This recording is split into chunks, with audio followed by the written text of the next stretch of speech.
Hi hello नमस्कार साथियों। आज मैं आपके साथ दुनिया की एक घातक प्रॉब्लम के बारे में चर्चा करने वाला हूं। सो हमेशा की तरह मेरे साथ बने रहिएगा। देखिए, ये कोई अनजान प्रॉब्लम नहीं है।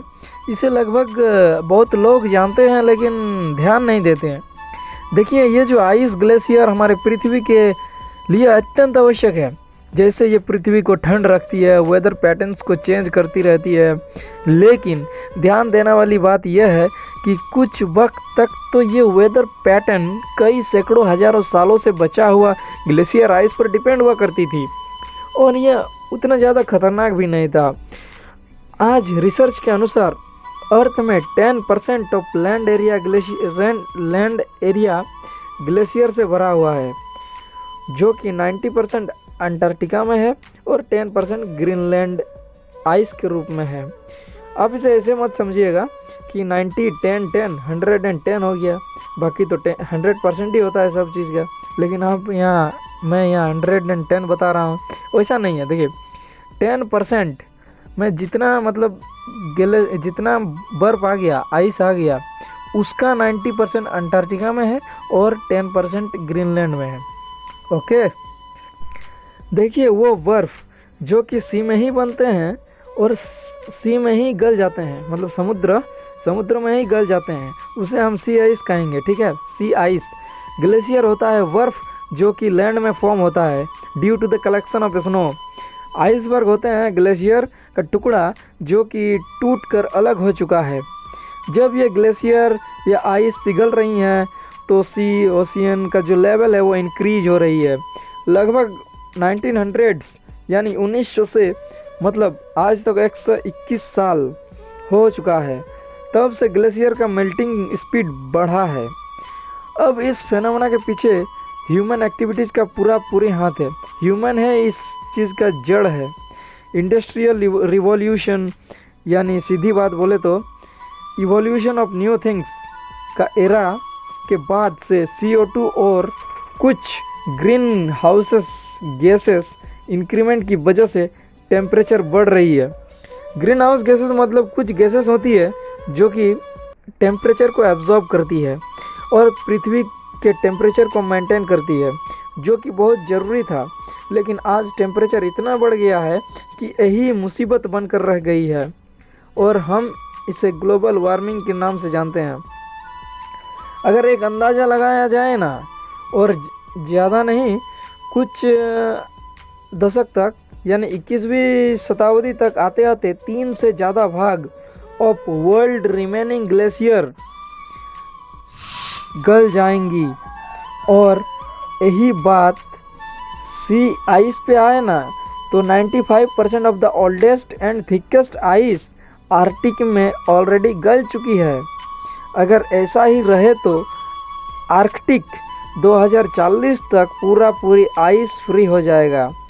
और अगर ग्लेशियर आइस गल गया ना, तो प्रभाव क्या होगा पता है? चलिए मैं आपको बताता हूँ। सबसे पहले तो कोस्टल इरोजन होगा। स्टॉर्म, साइक्लोन्स यानी टाइफून्स, हरिकेन्स आते रहेंगी, इसमें कोई डाउट नहीं है।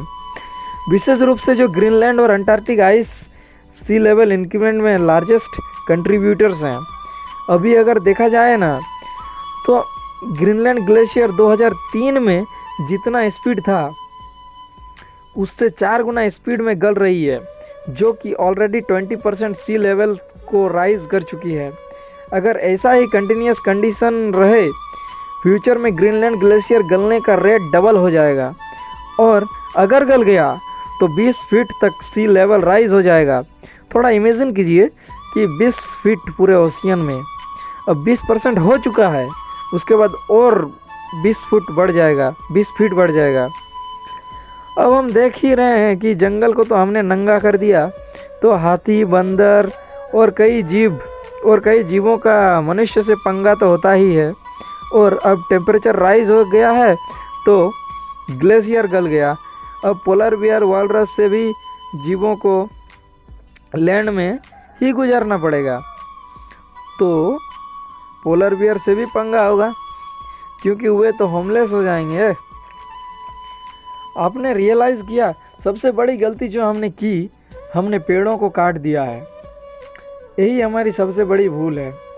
हर व्यक्ति रोज़ कुछ ना कुछ मात्रा में क्लाइमेट चेंज पर इम्पैक्ट कर रहे हैं। शायद उसे पता नहीं, मनुष्य की प्रवृत्ति ही है, टेंडेंसी ही है कि वे छोटी छोटी बातों को नज़रअंदाज कर देते हैं।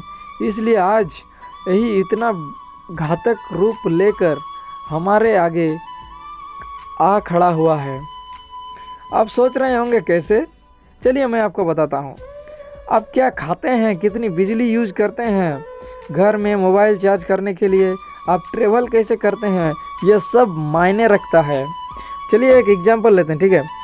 जैसे एक average US citizen 20 ton per year, 1 ton is equal to 1000 kg, 20 ton per year greenhouse gas environment में एमिट यानी छोड़ते हैं, जो कि इंडियन एवरेज पर्सन से 10 गुना ज़्यादा है।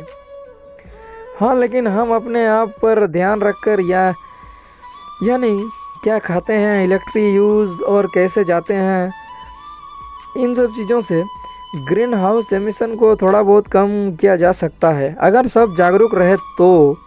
जैसा कि अगर खाने में देखें तो कोई चूल्हे में खाना पकाते हैं, कोई गैस में, कोई इलेक्ट्रिसिटी में, तो कोई सोलर सोर्स से। इनमें ग्रीन हाउस एमिशन में काफ़ी फ़र्क हो सकती है। इस जगह पर हम अपने खाने को कम कर सकते हैं।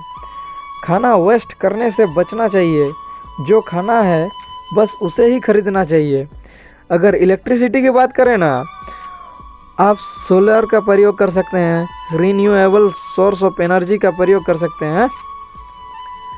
वही अगर ट्रांसपोर्टेशन की बात करें ना, आज हर कोई लगभग गाड़ी खरीद रहे हैं, क्योंकि लोकल ट्रेवल, बस, गाड़ी अवेलेबल है। अगर आप एवरेज मूल्यांकन करें ना कि हर 5 मनुष्य का, तो हर 3 के पास अपना पर्सनल गाड़ी पाइएगा। इस जगह पर आप फॉसिल फ्यूल्स का प्रयोग कम करने का प्रयास कर सकते हैं। अगर आपको स्कूल कॉलेज जाना है तो आप साइकिल, वॉकिंग का प्रयोग कर सकते हैं। अगर दूर जाना हो तो आप लोकल बस, ट्रेन का यूज़ कर सकते हैं। इसे आप पहले हफ्ते में 1 दिन, उसके बाद और दूसरे हफ्ते में और 1 दिन, ऐसा करके आप इसे आदत बना सकते हैं।